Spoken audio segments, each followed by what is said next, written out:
प्रतिदिन आप लोग आगम के आधार से विभिन्न विषयों पर विचार सुन रहे हैं और उसके माध्यम से भावों में पवित्रता आ रही है, क्योंकि भावों में पवित्रता जो आती है बिना श्रद्धान के संभव नहीं है। वैसे कषाय की मंदता के माध्यम से भी पुण्य का अर्जन होता रहता है, वो कोई विशेष बात नहीं, किंतु भावों में जो पवित्रता के साथ जब पुण्य का संचय होता है वह अपने आप में वह यहाँ ही काम नहीं करता, भवांतर तक उस पुण्य का प्रभाव रहता है। अनेक प्रकार के पद मिलते हैं जो बड़े बड़े पद माने जाते हैं। इंद्र पद हैं, चक्रवर्तित्व पद है, तीर्थंकर पद जैसे जो महान पद माने जाते हैं, वे सारे सारे पद साथ से पुण्य के अर्जन से ही मिलते हैं। और साथ से पुण्य का जो अर्जन होता है वह बिना त्याग के संभव नहीं है। और यह त्याग की श्रृंखला मैं यहाँ पर प्रतिदिन देख रहा हूँ। लगभग 20 दिन हो चुके हैं और त्याग की बात तो मैं कम करता हूँ, किंतु उतने में ही आप लोग प्रफुल्लित मन के साथ त्याग का अनुकरण कर रहे हैं, त्याग को अपने जीवन में स्थान दिया है। वस्तुतः देशना की सार्थकता इसी में है। मैं केवल आपको मोटिवेट नहीं कर रहा हूँ, किंतु यथार्थता सत्य है, क्योंकि देशना को सुनना अलग वस्तु और सुन करके आस्था के साथ उसका अनुकरण करना ये बहुत महानतम कार्य माना जाता है। और यह प्रसंग आपके सामने आया है कि आज के तिथि के दिन गुरुदेव ने 2 दीक्षाएं दी थी। कहाँ पर दी थी? मध्य प्रदेश के अंतर्गत सागर शहर में मोराजी में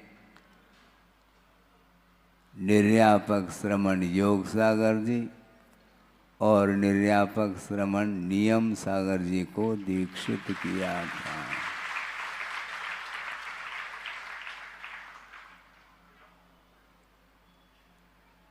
और गुरुदेव ने कई बार प्रसंग के अनुरूप कहा है कि दीक्षा दी नहीं जाती, दीक्षा ली जाती है। हाँ, दीक्षा दी नहीं जाती, दीक्षा ली जाती है। जिसके अंदर वैराग्य भाव जागृत होता है, उस वैराग्य भाव को कोई भी रोक नहीं सकता। एक बार वैराग्य किसी भी निमित्त को लेकर के उत्पन्न होता है तो वह वैराग्य निरंतर बढ़ता ही चला जाता है। और गुरुदेव ने निर्ग्रंथ दीक्षा दे करके बहुत बड़ा उपकार किया है। आज उस दीक्षा के लिए 45 साल पूर्ण हो चुके हैं। सन 1980 में इसी तिथि पर सागर में वाचना के हेतु पहुँचे थे आचार्य महाराज, और षटकन आगम की वाचना प्रारंभ हो रही है, और उसी बीच में इस कार्य को संपन्न किया था। प्रसंग है, इसलिए योगी का क्या स्वरूप होता है उसको भी आपके सामने रखना चाहता हूँ। शुभचंद्र आचार्य हुए हैं जिन्होंने ज्ञानार्णव की रचना की है, और उसमें ध्यान का सर्वांगीण वर्णन पढ़ने को मिलता है, और उसमें उन्होंने योगी का क्या स्वरूप होता है एक श्लोक के माध्यम से उन्होंने दर्शाया है।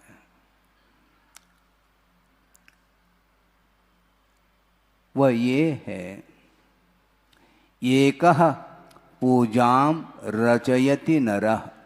आप ध्यान दें, एकः पूजाम रचयति नरः पारिजात प्रसूनै क्रुद्धः कंठे क्षिपति भुजगम हंतु कामस्ततोऽन्यः तुल्यावृत्तिर्भवति च तयोर यस्य नित्यं स योगी साम्या रामम विशति परम ज्ञान दत्तावकाशम, ऐसा कहा।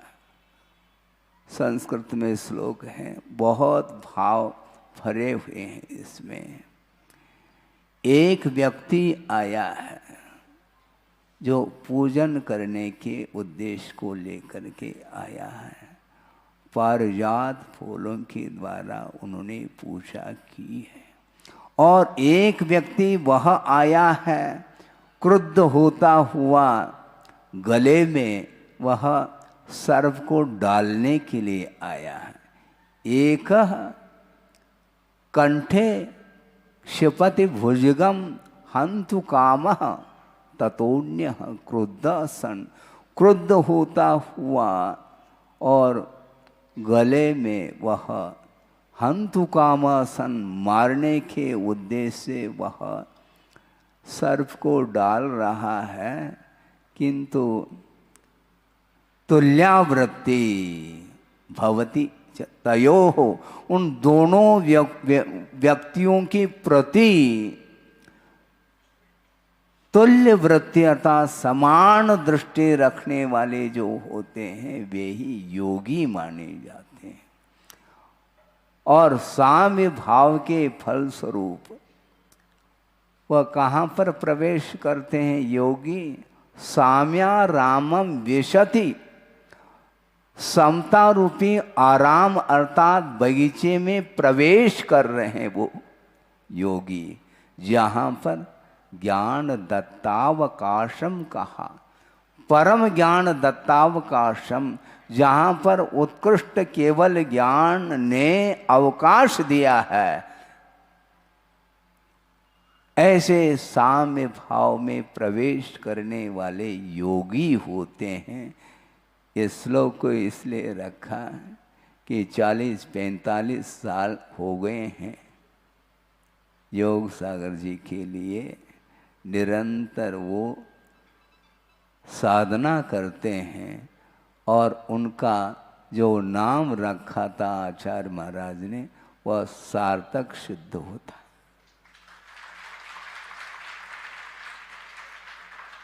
योग साधना करने वाले जो होते हैं उन्हीं का नाम योगी बोलते हैं, इसलिए उनका नाम रखा कि योग सागर, ऐसा नाम रखा है। सोचो, कहने के लिए तो पंचम काल है हम और आपके लिए, किंतु पंचम काल होते हुए भी वैराग्य को वह पंचम काल रोक नहीं सकता। चतुर्थ काल होता है तो मुक्ति दिलाता है वो, है किंतु पंचम काल होने के कारण मुक्ति भले ही ना हो, किंतु मोक्ष मार्ग पर अविरल चलने वाले आज भी योगी लोग हैं। इसलिए योग सागर जी और नियम सागर जी निर्ग्रंथ दीक्षा को आज के तिथि के दिन ही ग्रहण किया था और आपके सामने यह विषय देखने को मिलता है। समता बहुत कठिन है। समता की परीक्षा विषमता में है। क्या कहा? हाँ, समता की जो परीक्षा है वो अनुकूलता में नहीं, प्रतिकूलता में ही समता की परीक्षा होती है। और जो परीक्षा देने के लिए बैठते हैं वह कभी पीछे नहीं हटते हैं। कितना भी उपसर्ग परीक्षा आदि आ जाए तो भी उसको शांत भाव के साथ सहन करते हैं और करना चाहिए, ऐसा आगमकारों का कहना है। बहुत कठिन है बंधुओं। श्रवण के लिए वो वह दुर्लभ वस्तु है और श्रावक के लिए तो कुछ कहने की बात ही नहीं। आचार्य कहते हैं निर्ग्रंथ अवस्था को धारण करने के उपरांत भी साम्य भाव तक पहुंचना बहुत कठिन है। दीर्घ साधना के पश्चात ही वह किसी किसी के लिए उपलब्ध होता है। समता की ऐसी विशेषता है जिस साम्य भाव के कारण जन्मजात वैर रखने वाले जो क्रूर जाति के जो पशु आदि हैं वे भी वहाँ पर आकर के वैर को छोड़ करके शांति के साथ देशना को सुनने के लिए अथवा उस वीतराग मुद्रा का दर्शन करने के लिए बैठ जाते हैं। आप शांति से बैठें, इसमें कोई बड़ी बात नहीं है। आप तो मानव हो और आपको भी शांति से बिठालने की आवश्यकता पड़ रही। बार बार सोचो, विचार करो। आप शांति से बैठिएगा। हमेशा परिणाम अशांत रहते हैं। हमेशा परिणामों में विकलता बनी रहती है, आकुलता निरंतर बनी रहती है। शांत बैठना बहुत कठिन का बहुत बड़ा पुरुषार्थ माना जाता है। बोलने में पुरुषार्थ नहीं, किंतु बोलने की इच्छा को रोकने में पुरुषार्थ है। आचार्य महाराज कहते हैं बोलने की भी बहुत बड़ी आकुलता होती है। बिना आकुलता के व्यक्ति एक दूसरे के साथ बोलना नहीं चाहेगा। कोई आकुलता नहीं है तो बोलने का भाव क्यों? गुरुदेव ने ये कहा था, मान लो, सपोज के रूप में कहा उन्होंने, मान लो कोई भी आपके साथ नहीं बोलना चाहता है तो आपके अंदर क्या कैसा लगता है आपको? घुटन सी महसूस होते हैं, ऐसा लगता है कि सफोकेशन हो रहा है। हाँ, वीतरागता के साथ 5 मिनट भी व्यतीत करना ऐसा महसूस करता है संसारी प्राणी, हमें सफोकेशन हो रहा है, इसलिए क्रॉस वेंटिलेशन की आवश्यकता उसको पड़ती है। हमेशा वह राग की बात करना चाहता है, हमेशा मोह की बात करना चाहता है, हमेशा ममत्व भाव की बात करना चाहता है। और मोक्ष मार्ग में निर्ममत्व भाव का ही एकमात्र आलंबन लिया जाता है। मैं अकेला हूँ, मेरा कोई भी नहीं है। कौन है मेरा? कोई नहीं। तो ये भीड़ मेरी कैसे हो सकती है? हैं? हमारे पास कोई जनता ही नहीं आती, उनके पास इतनी भीड़ है। ये ध्यान रखो। राष्ट्रपति यदि आ जाए, संभव है इससे ज़्यादा भीड़ एकत्रित हो सकती है। भीड़ को एकत्रित करना कोई खास बात नहीं, इसमें कोई साधना की आवश्यकता नहीं पड़ती है, क्योंकि राग के क्षेत्र में भी संसारी प्राणी वह आ जाता है। अपनी बात, अपनी प्रयोजन की बात जहाँ पर सिद्ध होती है वहाँ पर भीड़ एकत्रित हो सकती है। भीड़ से क्या करना अपने को तो आत्म तत्व का स्वरूप क्या है, उस स्वरूप में उतरने के लिए एकाकी होकर के ही साधना करने की आवश्यकता पड़ती है। निरंतर साधक की दृष्टि इसी में होती है। हाँ, वो एकांत पसंद करता है। एकांत में जिसका आदर भाव व्यक्त हुआ है, क्या ये छति एकांत संवासम कहा पूज्यपाद स्वामी ने। एकांत में रहना जिसको पसंद है और आदर भाव जागृत हुआ है, उसको भीड़ पसंद नहीं। महाराज फिर आप जबलपुर क्यों आ गए? आपको भीड़ पसंद है क्या? मुझे भीड़ पसंद नहीं, किंतु जो नीड में जाना चाहता है तो उसको समझाने के लिए भीड़ में आना पड़ता है, ये ध्यान रखो।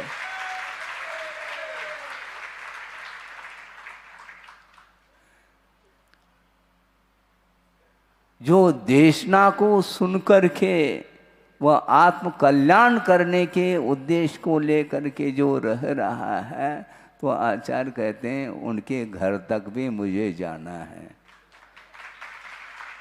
पक्की बात है, क्योंकि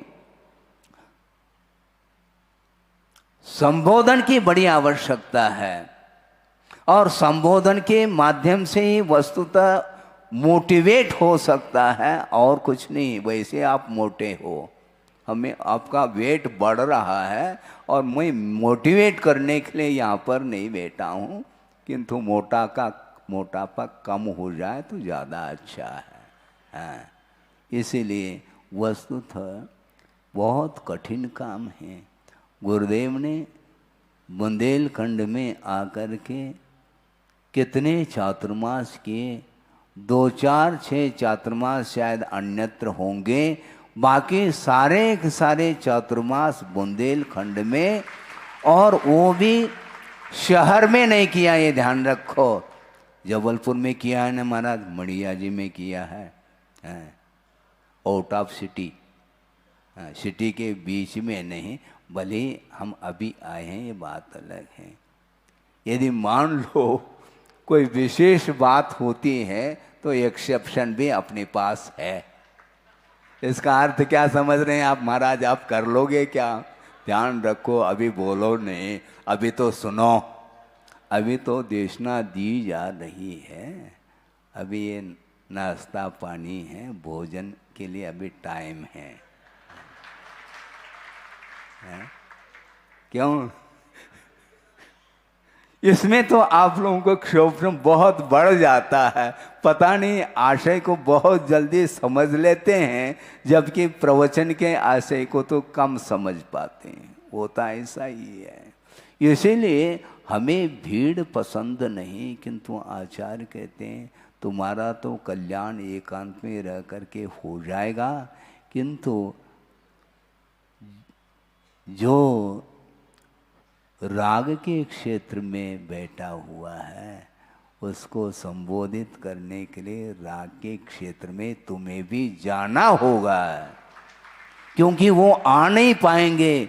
सारे देहात के लोग शहर में पहुंच रहे हैं, तो हम क्या करें? अब जाना तो पड़ेगा हमें भी। देहात छोड़ करके हम भी शहर में आ रहे हैं, किंतु उद्देश्य हमारा अलग है, क्योंकि एकांत प्रिय होता है श्रमण, हमेशा श्रमण एकांत प्रिय होता है, अनुशासन प्रिय होता है और पाप भीरू होता है। इसलिए अपनी साधना करने के लिए वह स्थान चुनता है। एकाकी होकर के साधना करता है, किंतु साथ साथ विश्व कल्याण की बात जब आती है उस समय वहाँ पर जाना भी आवश्यक हो जाता है। हाँ, क्योंकि वस्तुतः आज चतुर्थ काल तो है नहीं कि हम जंगल में चले जाएं, वैसे ही जा नहीं पा रहे हैं।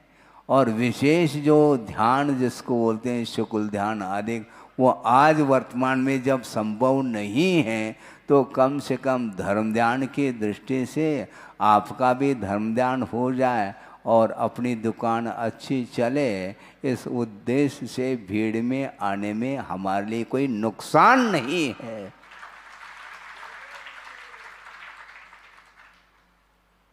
बिल्कुल सही बात है। इसलिए योगी की वृत्ति देखो, हमेशा साम्य वृत्ति उनकी रहती है, सबका कल्याण हो और खुद का कल्याण उसमें निहित है, ये ध्यान रखो। क्योंकि समय निकाल करके वह दूसरे के कल्याण के लिए बाहर आता है, हैं? आप जैसे बाहर गए हैं, कौन है? कौन गए बाहर? कौन गए हैं बोलो?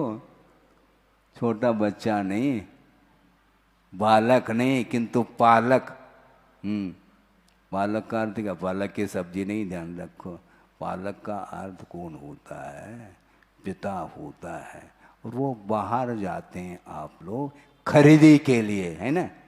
कभी खरीदी के लिए चले जाते हैं, कभी वसूली के लिए खरीद चले जाते हैं। उसी प्रकार हम भी यहाँ पर हाँ, लेकिन ये ध्यान रखो, वसूली के लिए नहीं आते, ही ध्यान रखना है। हाँ, माल यदि मान लो बिक जाता है तो भीड़ में जाने की आवश्यकता पड़ती है।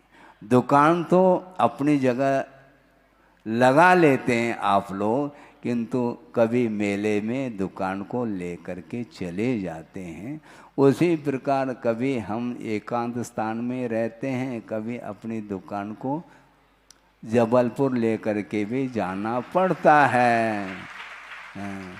क्योंकि इसी का नाम तो स्वार्थ है। लेकिन ये ध्यान रखो, इस स्वार्थ के पीछे परमार्थ पल रहा है, परमार्थ की दृष्टि से। क्योंकि इतना विशाल जो जनालय का आप निर्माण करने जा रहे हैं और उसमें हम साधना करने के लिए, अपने परिणामों को शांत बनाने के लिए उस जनालय में प्रवेश करते हैं, तो आमदनी ही आमदनी है। वहाँ पर परमार्थ देखने में आता है और परमार्थ की ओर जाने के लिए अर्थ का विमोचन करना भी अनिवार्य सिद्ध होता है। और कल एक पुण्यार्जक तैयार हुआ है जो आपके बेस में ही बैठा है। उन्होंने कहा, महाराज हम कुछ नहीं कहना चाहते हैं। तो हम क्या कहेंगे? हम तो और नहीं कहना चाहेंगे। नहीं महाराज, आपको ही कहना है, और आप जो कहेंगे वहाँ हमारा भाव रहेगा। तो बिल्कुल वह स्टैंड एकदम, कुछ बोलना नहीं चाहिए तो हमें बोलना तो पड़ेगा भैया, फिर क्या करेंगे? ग्राहक को तो पटाना तो पड़ेगा। फिर भी हमने सोचा कि ज़्यादा नहीं है, आपकी जो भी भावना हो, इसके उपरांत भी अंत दो गत्वा वो हमारे ऊपर उन्होंने छोड़ दिया है। लेकिन हमने भी हिसाब से ही बोला, उनको ये ध्यान रखो, ये मंगलाचरण के रूप में बल बोला है, और पता नहीं उनके और कब कब क्या क्या भाव होंगे, ये उनका विषय है। इस प्रकार ये सारे सारे भाव किसका प्रभाव है? महाराज आप कहेंगे आपका प्रभाव नहीं। आप जानते हैं मानसून का दबाव आता है, उधर देखो थोड़े फोटो की ओर, और उधर से दबाव आया है और जबलपुर में मानसून जो है ना वह बरसा है। ये हमारा इसमें कुछ नहीं है, ना हमारा ना और किसी का, प्रकल्प गुरुदेव का है, मेरा कोई भी प्रकल्प नहीं है। और प्रकल्प को पूर्ण करने के लिए विकल्प जरूर होता है और होना चाहिए। बिल्कुल ठीक, ठीक है क्या नहीं? आओ तो बोलो। बिल्कुल ठीक है, क्योंकि सब लोगों को इसमें भाग लेना है। और क्या बोलते हैं आप लोग हैं, बहती गंगा में हाथ धोना है सब लोगों के लिए। और हम भी धो रहे हैं अनुमोदन के माध्यम से, ये ध्यान रखो। कल भी हमने बात रखी थी, अनुमोदन बहुत बड़ी चीज है। हम कुछ भी नहीं देंगे, किंतु जो दे रहा है उसका समर्थन दिल से करना चाहते हैं। क्योंकि योगी तो अपन बन गए, किंतु जो भोगी है वो भी योगी बनने के लिए तत्पर हो जाए।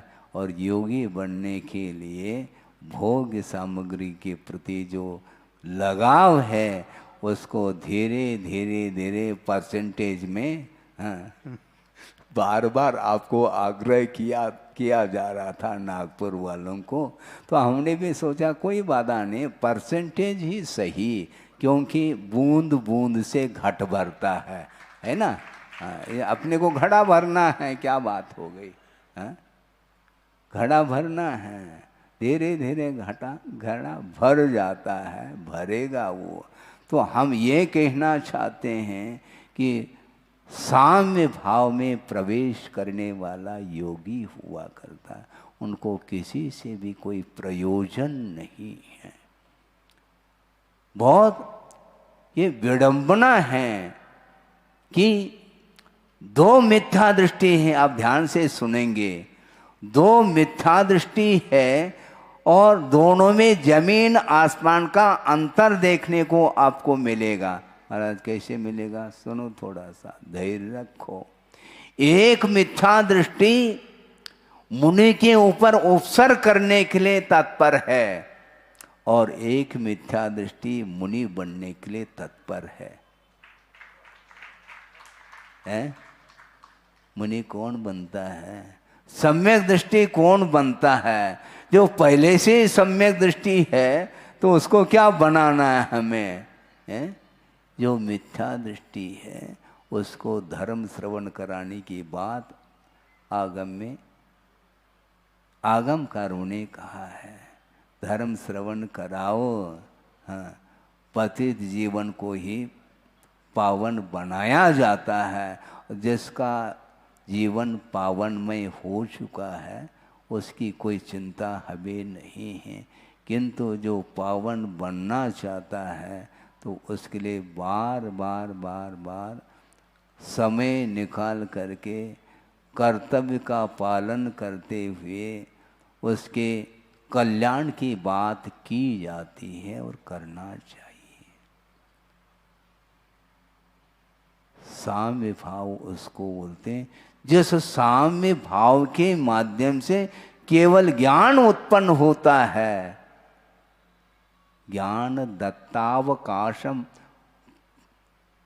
ये कहा साम्या रामम विशति परम ज्ञान दत्तावकाशम। परम ज्ञान अर्थात केवल ज्ञान ने जहां पर अवकाश दिया है उसको बोलते हैं साम्य भाव। खेल नहीं बंधुओं, किंतु समता के जो धनी होते हैं उनके चरणों में तो तुम लोग चले जाओ, अपने आप ही आंखें खुल सकती हैं।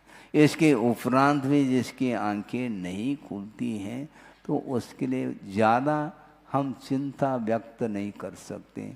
भगवान भी चिंता नहीं कर पाएंगे। जिसको कर्म बंध की कोई चिंता नहीं है उसके लिए भगवान भी क्या कर सकते हैं? नहीं कर पाएंगे वो। हाँ, क्योंकि निमित्त निमित्त होता है और उसमें भी बहिरंग निमित्त अलग होता है, अंतरंग निमित्त अलग हुआ करता है। मध्याह्न में भी तत्व चर्चा चलती है। सम्यक दर्शन की उत्पत्ति में जो बहिरंग कारण है, अनेक प्रकार के कारणों को उल्लेखित किया है आगम में।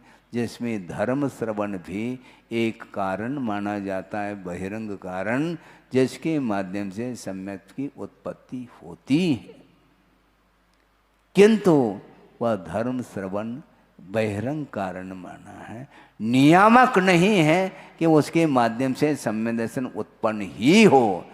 किंतु सम्यक दर्शन की उत्पत्ति के लिए देशना लब्धि की आवश्यकता मानी है।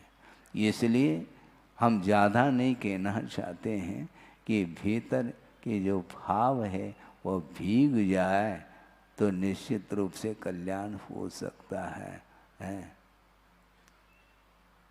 इसमें संदेह नहीं है, क्योंकि समता भाव एक, जब इस श्लोक को हमने पढ़ा कि आचार्य क्या कहना चाह रहे हैं, ये एकांत में बैठ करके इस प्रकार आगम के अनुरूप चिंतन मनन करने से ही इस प्रकार के भाव आ जाते हैं और भावों के अनुरूप ही शब्दों का चयन भी होता है। और ऐसे भाव रखे हैं जिसको बार बार बार बार पढ़ने का भाव होता है, पढ़ करके अपने जीवन को वहाँ तक पहुँचाना ये सबसे बड़ा पुरुषार्थ माना जाता है। जिस समता के माध्यम से, जिस समता से प्रभावित हो करके वह क्रूर जाति के तिर्यंच भी शांत भाव के साथ बैठ जाते हैं। कोलाहल सब समाप्त हो जाता, अभी भी कोलाहल बिल्कुल नहीं, जबकि प्रवचन प्रारंभ होने के पहले शोरगुल होता है। वो क्यों? वहाँ पर देशना चली नहीं रही, और देशना प्रारंभ होते ही अपने यहाँ परिणाम शांत हो जाते हैं। इसी को बोलते हैं ये आगम का प्रभाव है। हाँ, ये मात्र ज्ञान का प्रभाव नहीं, किंतु ज्ञान साधना में उतरा हुआ है, इसलिए उस ज्ञान का प्रभाव पड़ता है, उसके बगैर नहीं पड़ता। एक प्रसंग आपके सामने रखूं कि गुरुदेव की साधना अनूठी है, इसके उपरांत भी उनकी एक और विशेषता देखने को हमें मिली। निरंतर वो अपने आप को गुरु नहीं मानते थे, ये ध्यान रखो। गुरु बनने का भाव तो बहुत दूर की बात है, किंतु गुरुतर भार का वहन करते हुए भी अपने आप को वो लघु मानते थे। और उन्होंने हाइकू लिखा है, ज्ञान सागर महाराज जी को याद करते हुए लिखा है कि गुरु ने मुझे गुरु समय दिया लघु बनने। सुना आपने? हैं, हम बड़ा बनना चाहते हैं। बड़ा क्या बनोगे? दही बड़ा बनोगे क्या? बड़ा क्या बनोगे तुम? हैं? गुरु ने मुझे गुरु समय दिया लघु बनने। आप सोचो विचार को, इतना महान गुरु होने के उपरांत भी वो निरंतर लघुता में ही उनको आनंद आता था। और उन्होंने पूरे संघ के लिए भी कहा लघु बनना सीखो। और लघु का अर्थ शीघ्र भी होता है। कन्नड़ में लघु बोलते हैं, मराठी में लवकर बोलते हैं, लवकर लवकर या, इन्हें जल्दी जल्दी आओ ऐसा बोलते हैं। और कन्नड़ में लघु लघु बोलते हैं। लघु अर्थात शीघ्र, और लघु का अर्थ हल्का होता है। लघु का अर्थ बिल्कुल हल्का होता है। आपने देखा है, एक गुब्बारा है, वह आसमान में उड़ रहा है। क्यों उड़ रहा है? वो हल्का है, फुल्का है। वो फुल्का भी अर्थ हल्का ही होता है। परांठा भारी होता है और फुल्का जो है ना वो हल्का होता है। हमें हल्का बनना है, भारी नहीं बनना है। और भारी किसके द्वारा महसूस करता? परिग्रह के द्वारा ही भारी महसूस करता है। हाँ, वो बहुत वजनदार माना जाता है। ये परिग्रह की जो संज्ञा है वो ठीक नहीं है। हाँ। परिग्रह के लिए ज्वर की उपमा दी है। हाँ। अनाद्य विद्या दोषोथ चतुसंज्ञा ज्वरा तुरा शाश्वत स्वज्ञान विमुखा सागारा विषयोन्मुखा, ऐसा कहा है। सागार अर्थात गृहस्थ, वह 4 संज्ञाओं से वह ग्रसा हुआ है। इसलिए चारों संज्ञाओं से दूर होने के लिए संज्ञा अर्थात सम्यक ज्ञान की आवश्यकता है। और सम्यक ज्ञान प्राप्त हो, इस उद्देश्य को लेकर के देशना दी जाती है। ज्ञान आपके पास है, किंतु ज्ञान को समीचीन बनाने के लिए आगम के माध्यम से कुछ विचार रखे जाते हैं। परमार्थ को प्राप्त करना चाहो तो आगम के अनुरूप श्रद्धान बनाओ, आगम के अनुरूप ही पदार्थ का ज्ञान करो और आगम के अनुरूप ही चलने का पुरुषार्थ करो। गुरुदेव ने एक बार कहा था प्रवचन के दौरान, वही आपके सामने रख दो, मुझे श्रम करने की आवश्यकता नहीं पड़ती, इतना उन्होंने दिया है वह कभी समाप्त नहीं होगा। हाँ। और उन्होंने कहा कि बार बार मनन चिंतन करते रहो। और उन्होंने ये कहा कि देखो चॉकलेट को खाया नहीं जाता, चूसा जाता है। उसी प्रकार एक एक सूत्र और गाथाओं के माध्यम से निरंतर मनन और चिंतन करते रहोगे तो तुम्हारी विशुद्धि हमेशा बनी रहेगी। आकुलता की कोई बात ही नहीं है। हमारे पास कम ज्ञान है, इनके पास ज़्यादा ज्ञान है। अरे चॉकलेट है, चूसो ना, क्या बात होगी, सालों चूसा जा सकता है। एक ही सूत्र को ये ध्यान रखो, एक ही गाथा के ऊपर आप जीवन भर मनन चिंतन कर सकते हैं। ये ज्ञान की विशेषता है, सम्यक ज्ञान की विशेषता है। इसलिए उनका यही कहना है कि अपने को बाहर की ओर ध्यान नहीं देना, भीतर की ओर ध्यान देना है। एक प्रसंग आपके सामने रख करके बहुत ही अल्प समय में विराम देना चाहता हूँ। वो ये है, कुंडलपुर में आचार्य महाराज शीतकाल व्यतीत कर रहे हैं और दोनों टाइम स्वाध्याय भी कराते और ध्यान भी करते हैं, सामायिक आदि क्रियाओं को संपन्न करते हैं। और संध्याकालीन व आचार्य भक्ति के उपरांत वो सामायिक के लिए भीतर जा रहे हैं। क्योंकि शीतकाल में वैसे छोटे दिन होते हैं।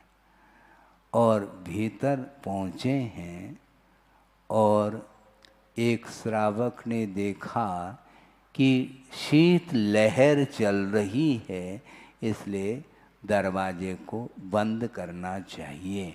और आचार्य महाराज भीतर पहुंच गए और उन्होंने दरवाज़ा बंद कर दी।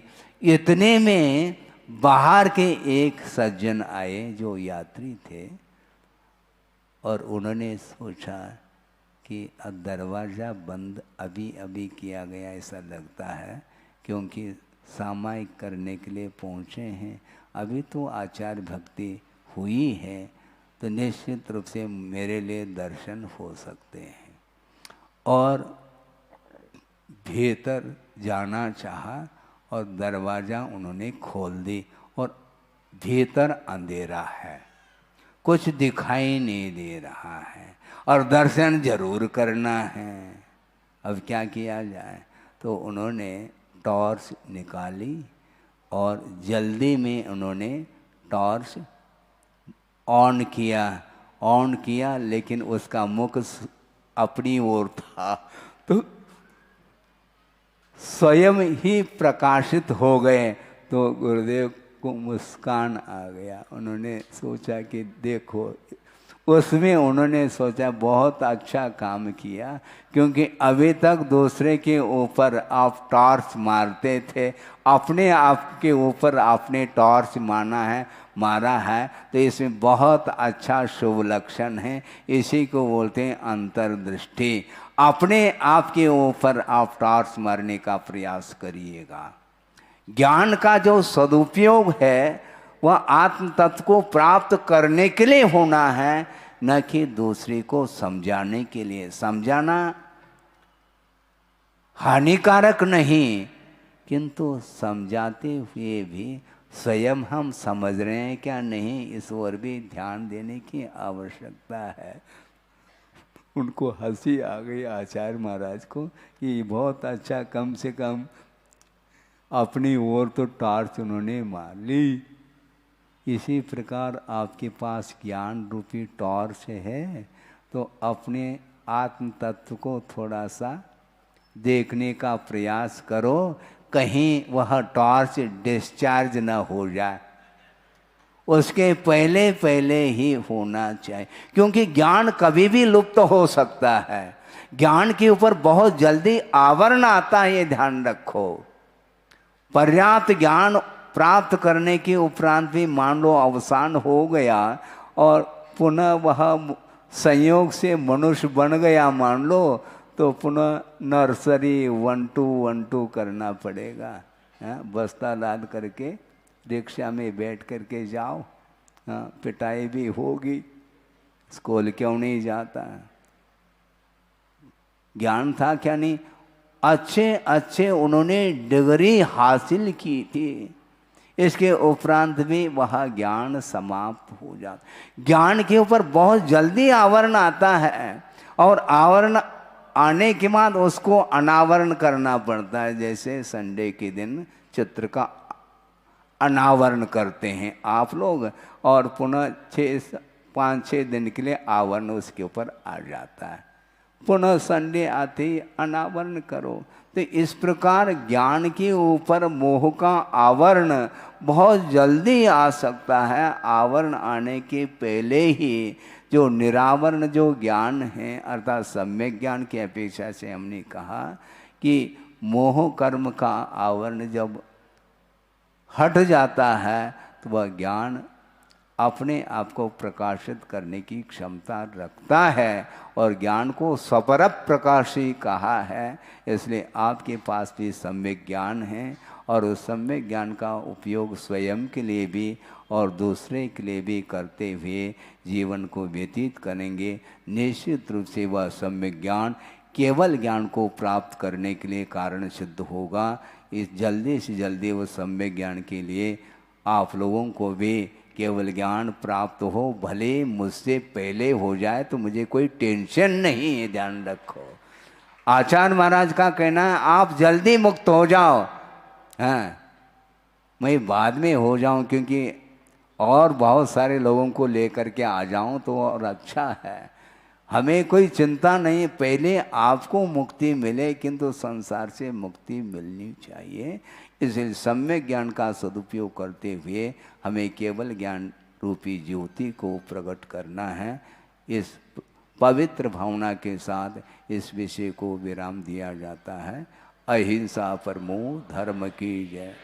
बोधि समाधि परिणाम शुद्धि स्वात्मोपलब्धि शिव शोक सिद्धि।